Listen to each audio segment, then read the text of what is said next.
Before I sat down to write this piece, I had to define the word promiscuity. So I Googled it. Google's version, miscellaneous mingling with person or things. Not what I was looking for. Wikipedia's version, the state of being promiscuous. Not much help. Now Webster could not fail me. You know the dictionary? Frequent sexual contacts. We're getting closer, but not quite right. Not one of these definitions had a spark, nor were they speaking to my heart. So I asked God, what's your definition of promiscuity? There was silence. Little did I know what he was about to cast. He simply said, look into your past. His words stung like the act of a one-night stand. Feeling ashamed and lost, I looked up, my eyes filled with tears. He said, this is your cross. Pick it up, carry the message, or more will be lost. Women aren't born promiscuous. We don't wake up one day and say, hey, I think I'm going to be a hoe today. It doesn't work like that. Men aren't born pimps, players, hustlers, and G's. Come on now. It ain't that easy. Something happened in our lives to make us believe that this was the only way. I got a story to tell. Raised by a former pastor, a man I watched succumb to the disease of alcoholism. I watched my father sink into a deep depression, a dark place where God's voice could not be heard. A fallen pastor's daughter never taught my value, my worth, or how to put God first. Accepting Jesus as my Lord, but not comprehending the weight of his presence or the gravity of his power.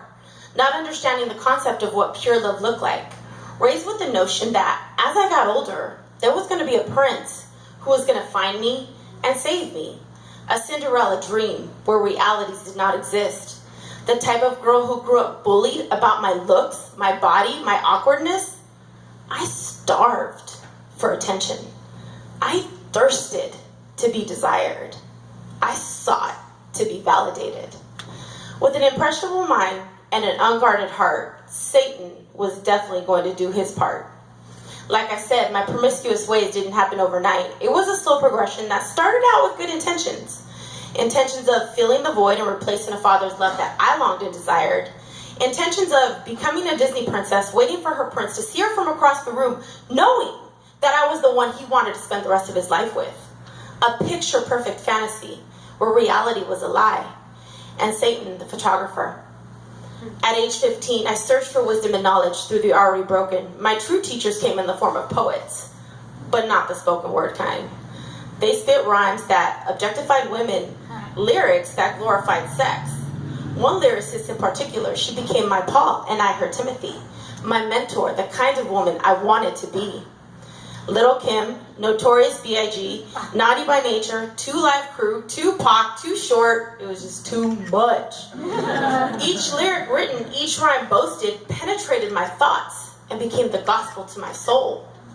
As time progressed, I inherited my father's addictions, and my alcoholic ways clouded my thoughts and perceptions. My shapely curves started to fill the once empty spaces of my soul. Clothed in a skin-tight dress 6 inches above my knees and matched the color of my skin, I was ready to taste sin. My heart rejoiced when that first young man took notice. I was 17. I wanted him to desire me more than anything. His brokenness attracted my brokenness. They whispered to each other's deepest, darkest desires. Like Delilah whispered to Samson, like mistress to married man, like temptation to sin. I allowed him to unlock the keys to my knees, thereby releasing a part of me that I could never take back. Soul tie number 1 developed and bound everything that was good in me. It bound the key to my heart, choked it tightly, and gagged the entrance to my soul. There was no crevice or crack for Christ to come back. So I thought. This fateful connection was only the beginning, the catalyst of what was to come. It only took 1 month for this young man to literally kick me to the curb. But the spirit that infiltrated me wouldn't allow it. Like Jezebel to Ahab, I submitted to his desires for the sake of gaining control of this young man's soul. It was a moment where I decided to yield to no one. It was a moment where I learned to objectify myself and the men around me. It was a moment where I learned to manipulate men, utilizing my body as power for my own personal gain. I became his mistress for 7 years. though he wasn't the only man I wanted to claim. There were more. Thus began a new conquest.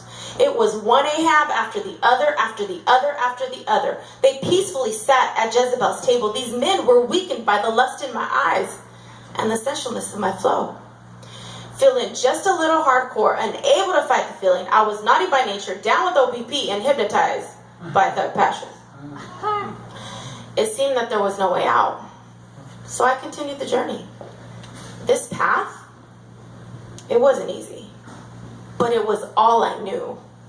Believing the lies that my main purpose was for men to desire my thighs, that giving my body to them was eventually going to fulfill the Cinderella fantasy of happily ever after and replace my father's love that I longed and desired. I was walking down the aisle of brokenness and became the devil's maid of honor, helping men fall through many nights filled with unbridled passion. A couple of them married, the rest of them not. My choices were endless. My demons were reckless. I grew tired and weary and wanted to stop, but Satan wasn't having it, so he jumped on the clock. I could picture him for hours coming up with an elixir that would lead to my demise. Already in bondage to alcohol and men, this fool introduced cocaine to add to my sin. My promiscuous ways continued, and I chased men like it was sport. I was a bona fide groupie in Satan's basketball court, an all-star player with nothing to show for, just a broken spirit and nothing to live for. But this is where the story starts to shift, and God's perfect will and work take lift. I remember sitting on his bed after his friend no longer wanted to be with me. So I jumped under the sheets into his arms with no qualms. Not worried about the consequences that my actions would bring. I was numbed by rejection, my heart filled with vengeance. My time with him continued for several weeks until he no longer desired to have me in his bed. I felt restless and uneasy. I needed to quiet the voices rambling through my head. You'll never be good enough. You're only good for one thing. I silenced those voices with cocaine and whiskey and decided to sleep with friend number 3. Though I was numb to my actions, my heart screamed, stop. I kept pushing the envelope, trying to get to the top. Faced with these 3 men in a large crowd, they asked, who was better in bed, him or me? Deceived by the Pharisee, I answered the question. After I spoke, one stone hit me from the left, the other stone hit me from the right. One came from the back, the other straight to my heart. I picked up the stones and read, slut, whore. I wanted it to be over. I couldn't breathe. These words pierced every piece of me. I had to get out of the line of judgment. I walked to a quiet place and began to weep. I wept like Peter when he denied Christ 3 times, as I denied Christ, sleeping with these 3 men. The rooster crowed, and it was the beginning of the end. The rooster crowed, and Jesus asked me to let go. The rooster crowed, and he resurrected my soul. You see, God had a plan throughout this destructive time. There was no way he was going to leave his daughter behind. Through hard work and unstoppable faith, he redeemed my spirit and made my path straight. I hope this transforms your misconceptions of promiscuity. It's not what it looks like. There's a lot more ambiguity.